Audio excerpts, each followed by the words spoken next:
Welcome back, everybody. Again, keeping the theme rolling, we're just going to pick up where we left off. If you guys didn't watch the other videos, we are installing my MazWorks sr22 vet in my FC rx7 Turbo 2.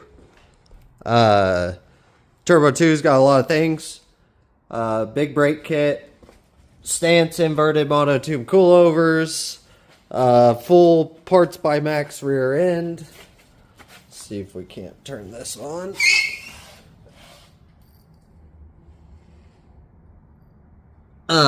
Freshly redone subframe, all the bushings, S5 convertible taillights, Ride carbon fiber. I think these are Kugas. And then a Haltech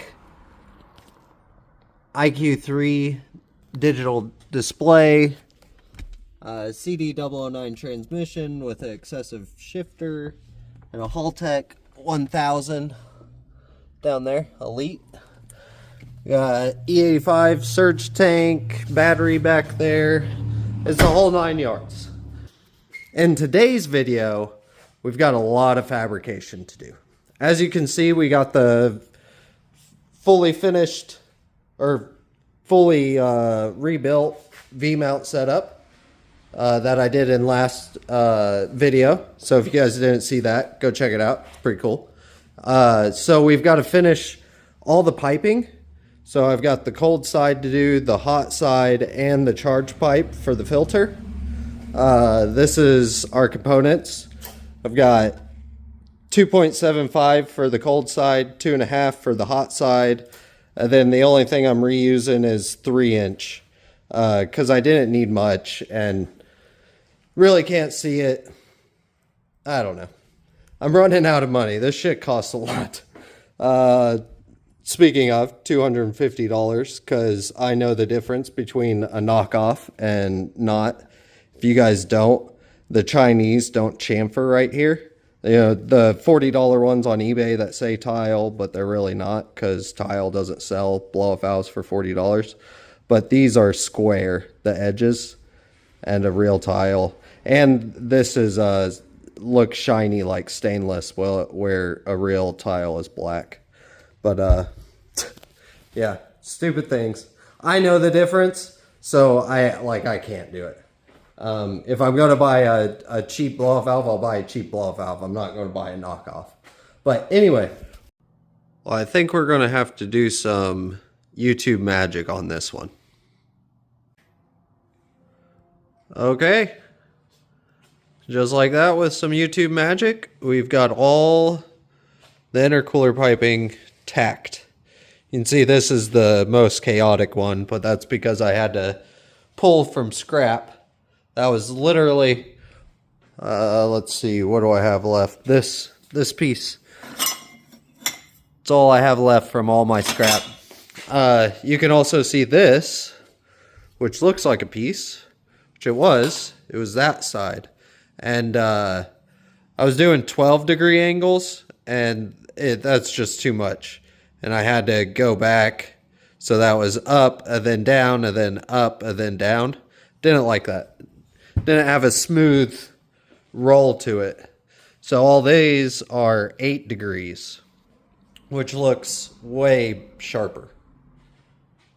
And so once I did that side in 8-degree cuts, I came back over here and did 8 degrees over here. So I've got to put the blow-off valve on still, which I've got it sanded almost to a 275. And see, I've just got a little bit of gap in there. But I think I'm going to put it right there. I have to leave enough room to slide this coupler back because this is so tight. I don't really have room. I have to put this coupler on here and then put the pipe in and then slide the coupler back. Kind of the same thing over there. After running into that problem, Wiggins clamps may have been the right call after all, but I'm out of money. How about that? Okay, enough gawking. We still need to do the downpipe. Then I need to take that power steering reservoir off and empty out all the power steering because we need to lower it to here. Like I said earlier, I've got to weld a bung on down there. And I'm going to weld this on too to get rid of this monstrosity. How cool does this look already? 3-inch V-band to then flared to a 3.5, and then immediately I'm having to aggressively pie cut to go around my block.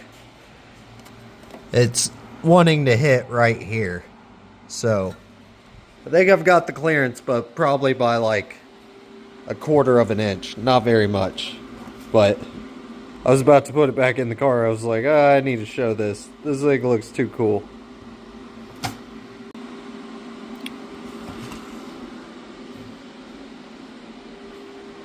I know it looks funky. It looks cool as shit. Looks like a lot of work to weld, as you can see how many fucking welds I have already. But it's pretty much set up like this. And so I'm ready now to actually bolt it on with the V-band. And then I'll add a longer piece. Then we'll do a 90 down and then my flex pipe. So I got a piece off, put it up under the car, and I marked it. I'm only using one because everything is so nicely cut that that's where I want the pipe, and then I just need to center it so we get the best flow. So I put it in my vise so that this is always flat, so that that piece can just sit there so I can tack it. Oh man, been at it for about 4 hours now. She is all tacked. We'll go up underneath.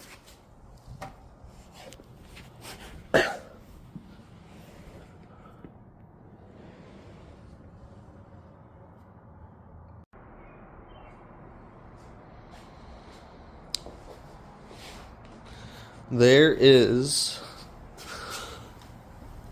the downpipe. So that's how it sits. I think probably more like that is how it sits in the car.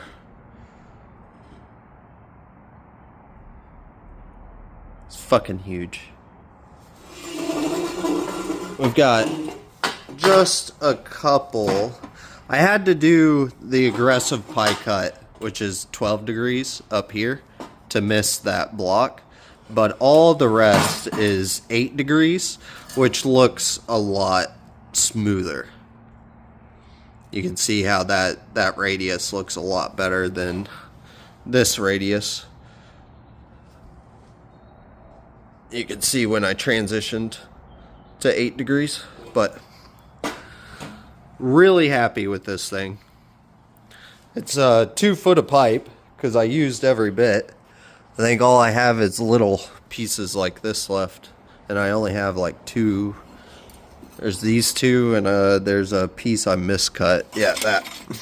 So out of a 2 foot pipe, I have this much metal left. So it's probably what, 22 inches plus this, which is an inch per. So that's back to 24. Another ½ inch per those, 25, and then 4 inches for that. So it's 29 inches total, probably.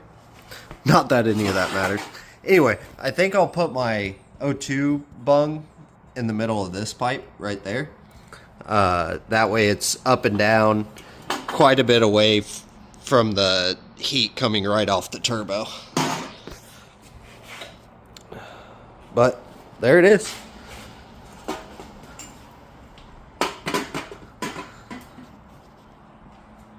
Yeah, you can see how aggressive that bend is now. And then it transitions to 8 degrees. And then it's a lot better flow. But this is right off the turbo, and like I said, it's 2 inches in there.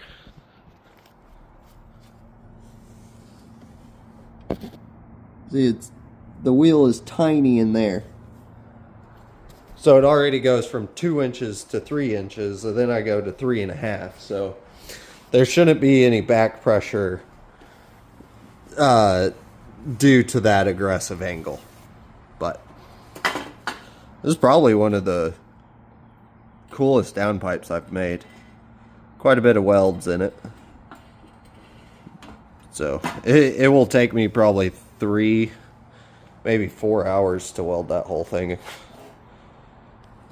Especially, even though like no one's going to see it, you'll see the top half but not the bottom half. But I'm going to take my time and make sure I get some good welds on it.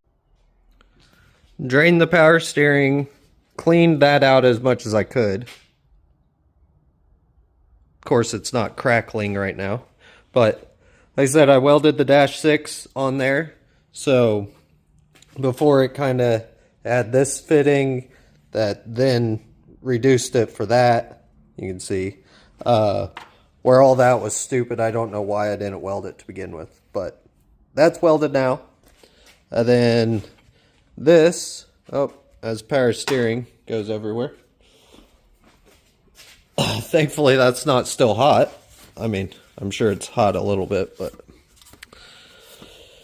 anyway, just threw power steering on my new fitting. But we had this and that, so you can see we've gained, a solid inch.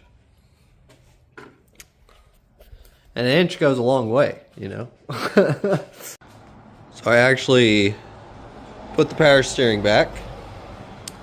I was trying to play with where to put it. And originally it used to be like right here. But again, this is too close now. You can, everything, I'm slowly realizing that the engine was always shifted towards the driver because everything is off a little bit.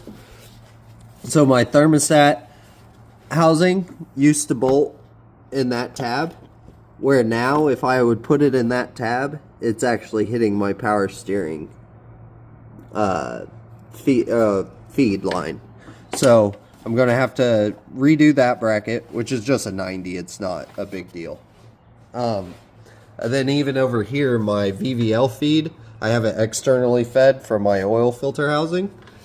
And it goes on, but it is a very tight clearance. Too tight for my liking. So if you look, if I get an aluminum one, they're a lot tighter radius than the steel one. So all that's easy, but it just really shows that the engine's been shifted, well, technically this way, for me looking at the vehicle. But oh man, this thing looks so good. Well, I think that's going to be the end of the video, guys. We've got all our major fabrication done. Still need to weld the blow-off valve on, but I've already marked it. It's just I've got to weld a majority of this before I put a hole saw in it. And we're going to weld all this in a later stage. Just going to spend a weekend just welding. But yeah, that's it. That's the end. We're done with fabrication, and we're on to the finalization of the MazWorks sr22 vet. Still not used to that, but hope you guys are enjoying this build. If you do, make sure to leave a like and comment what's your favorite thing about the build, and we'll see you next time.